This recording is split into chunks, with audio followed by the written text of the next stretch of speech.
Xi est un homme féroce. La presse, les fake news détestent quand je dis ça. C'est un homme brillant.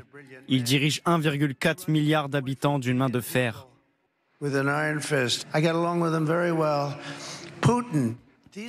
Je m'entendais bien avec lui.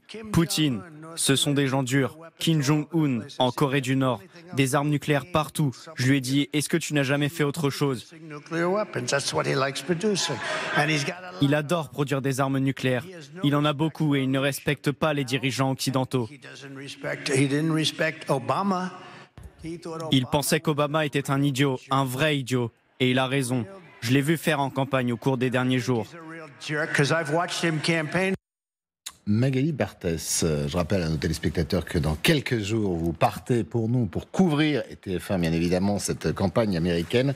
On n'imagine pas pouvoir entendre de tels propos dans la bouche d'un président en Occident, en France notamment, ou en Europe, et puis on s'en réserve une petite où on parlera dans un instant des généraux d'Hitler, qui sont des mecs bien, vous allez voir.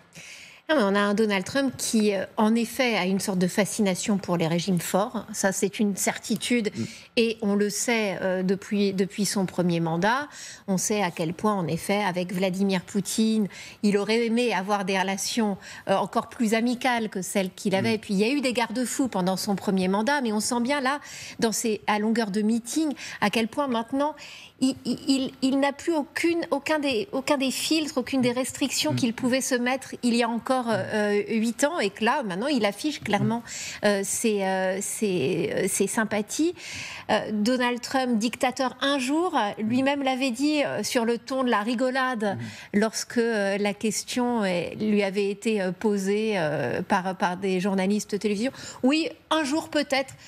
En gros, pour remettre de l'ordre, et puis après, non, on repassera aux institutions normales.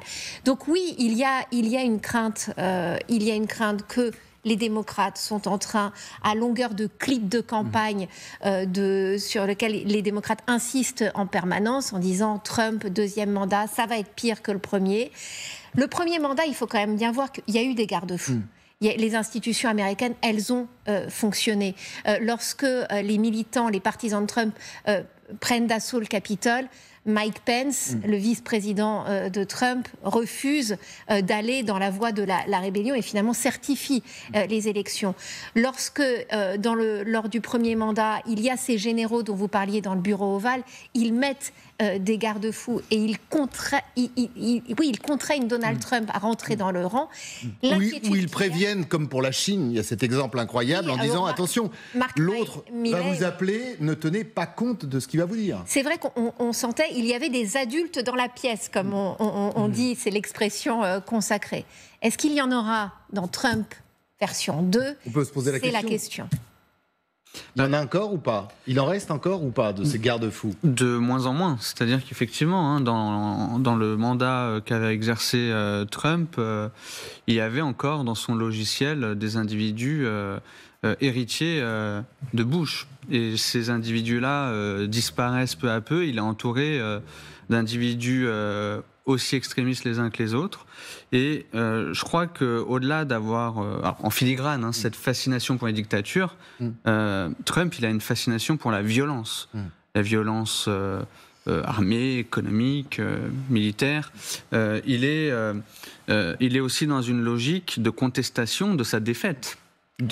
Alors on en parlera tout à l'heure parce que c'est vraiment une institution qui a été mise en place au cas où. On vous donnera tous les détails, ça fait un peu froid dans le dos. Et donc, rien que cette approche de nier une défaite électorale en dit long sur son approche d'un éventuel nouveau mandat et de ce que pourraient être les États-Unis d'un point de vue institutionnel au cours des 4 prochaines années. Mais son élection est encore très incertaine. Je crois que même les plus fins spécialistes des États-Unis sont bien incapables de le dire. Alors il y a les mots qui choquent chez nous. Vous finiriez devant un tribunal. Regardez, quand il parle des généraux d'Hitler, Donald Trump, qui étaient des mecs plutôt bien, visiblement. En tout cas, on en a besoin. Et puis il y avait cette sortie, Jérémy, à Fox, où il dit d'ailleurs que la garde nationale et l'armée Et ça serait pas mal, en fait, pour pouvoir museler, contrer, arrêter et détruire l'opposition. Tout ça, on ne l'invente pas. C'est quand même du Donald Trump. Oui, et c'est assez choquant, surtout que ce sont des références qui, pour nous, Européens, ont un sens. Nous qui avons une culture historique. Mais ce qui est absolument dramatique, c'est qu'aujourd'hui, Hitler ne représente pas la même chose aujourd'hui aux États-Unis. Il n'y a pas cette culture politique. De la même manière, utiliser les forces armées sur le territoire, ça n'a pas la même force historique que ça a chez nous. Les républicains vont aujourd'hui essayer de... Mais pour museler l'opposition, Jérémy. Mais oui, mais indubitablement, et j'adhère sans réserve à ce qui a été dit. Ce qui me frappe, c'est tout l'effort de rationalisation du Parti républicain qui a été mis en place pour essayer d'expliquer que tout va très très bien se passer. D'abord parce que c'est un message d'ordre qui parle beaucoup à la base conservatrice républicaine. Donc effectivement, entre démocratie et ordre, eh bien visiblement, ils ont choisi leur camp.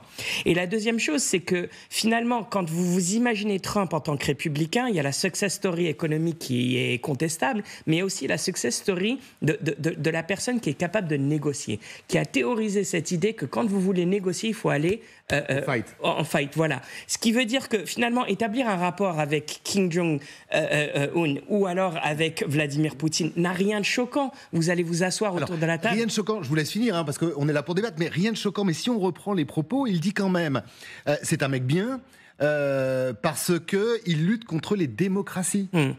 Donc ça veut dire qu'il n'est pas un démocrate, alors. Oui. Rien de choquant aux yeux des républicains, je tiens à préciser, pas à mes yeux. Mais effectivement, là, on tombe dans un débat beaucoup plus large sur la déliquescence, finalement, de la démocratie et du fait qu'un certain nombre d'élites, aujourd'hui, du côté conservateur, aux États-Unis, on pourrait parler ailleurs, ont tendance à considérer que, finalement, les bienfaits de la démocratie nous ont menés à une société instable, une société d'opposition.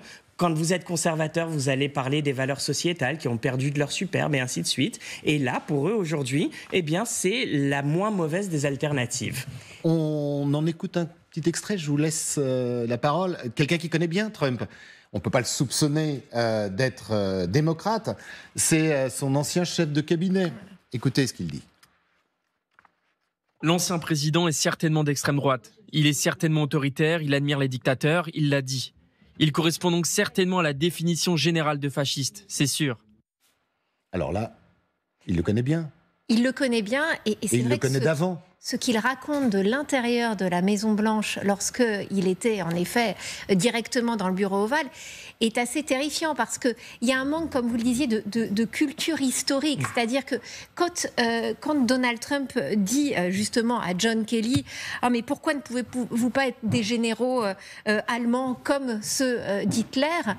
John Kelly lui répond « Mais vous savez quand même que les généraux d'Hitler ont essayé de l'assassiner à plusieurs reprises et ils ont presque réussi. » Et Trump, manifestement, balaie la remarque d'un revers de main, disant « Mais non, pas du tout, ils ont été parfaitement loyaux. » Il y a ce manque quand même de culture historique. Mark Milley, qui est l'ancien chef d'état-major, qui était aussi en poste pendant le mandat de Trump, aujourd'hui révèle, notamment dans le dernier livre de Bob Woodward, qui est le journaliste star des États-Unis du Watergate, dit précisément dans ce livre qui vient de sortir, c'est un fasciste en puissance. Je suis encore plus inquiet que lors du premier mandat, en disant oui, il a cette fascination et aujourd'hui, il va manquer de garde-fous. Donc cette question, en effet, elle monte. Il suffit de voir le nombre de républicains ou d'anciens généraux qui ont rallié finalement la campagne Harris par cette crainte d'une dérive autoritaire. Mais il est certain que côté républicain, toutes ces craintes, elles sont vraiment mises sous le tapis en disant « mais pas du tout, finalement c'est le show Trump, ne le prenez pas au sérieux, il ne fera pas ce qu'il dit. En revanche, il sera là pour sauver l'économie américaine ».